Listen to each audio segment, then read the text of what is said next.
15টা 20টা আসন পেতে পারে, ঠিক না? সেই মুনাফিকি সংগঠন তাদের শিক্ষা হয়েছিল 1996 সালে, আপনারা জানেন। 1991 সালে তারা যখন আমাদের সাথে এসেছিল, সেই নির্বাচন করে তারা 17টি আসন পেয়েছিল বন্ধুরা আমার। 96 সালে এই মুনাফিকি সংগঠন, এই জমাত শিবির তারা কি করেছে? আওয়ামী লীগের সাথে জমাত এবং স্বৈরাচার আওয়ামী লীগ জমাত ঐক্যবদ্ধভাবে আমাদের বিরুদ্ধে আন্দোলন করেছিল। আপনারা তো যারা সিনিয়র আছেন আপনারা জানেন। আন্দোলন করে 96 সালে যখন আন্দোলন করেছিল, তখন তারা মাত্র পেয়েছিল 3টি আসন। সেই নির্বাচনে আওয়ামী লীগ জিতেছিল।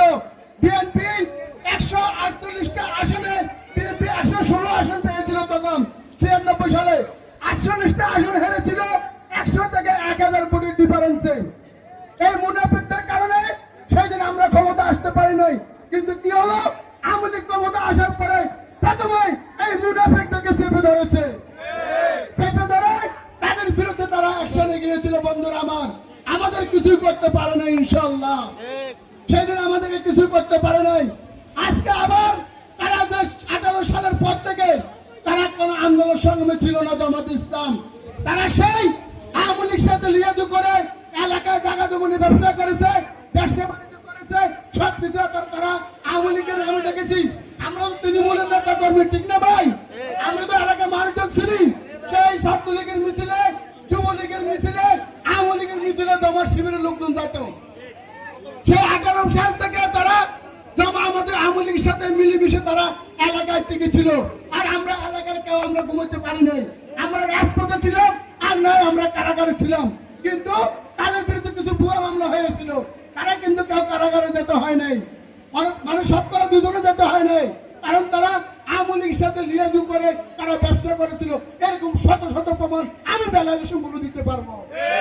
সেই মুনাফিকি সংগঠন আজকে আবার ষড়যন্ত্র করেছে, ষড়যন্ত্র শুরু করেছে তারা, যাতে আমরা ক্ষমতায় আসতে পারি। আমাদের বিরুদ্ধে তারা অপপ্রচার চালাচ্ছে। তারা বিভিন্ন গুপ্ত আইডি, বেনামে আইডি করে আমাদের বিরুদ্ধে প্রচারণা চালিয়ে যাচ্ছে বন্ধুরা আমার। আমাদেরকে সতর্ক থাকতে হবে বন্ধুরা আমার। বন্ধুরা আমার, আল্লাহর রাস্তায় আপনাদের কাছে বলবো, আপনারা আপনাদের একটা কর্মের কারণে যেন আমার একটা দলের শিশুর ভোট যেন কম না হয় বন্ধুরা আমার। আপনারা জানেন 17 বছর আমরা ঘরে থাকতে পারি নাই।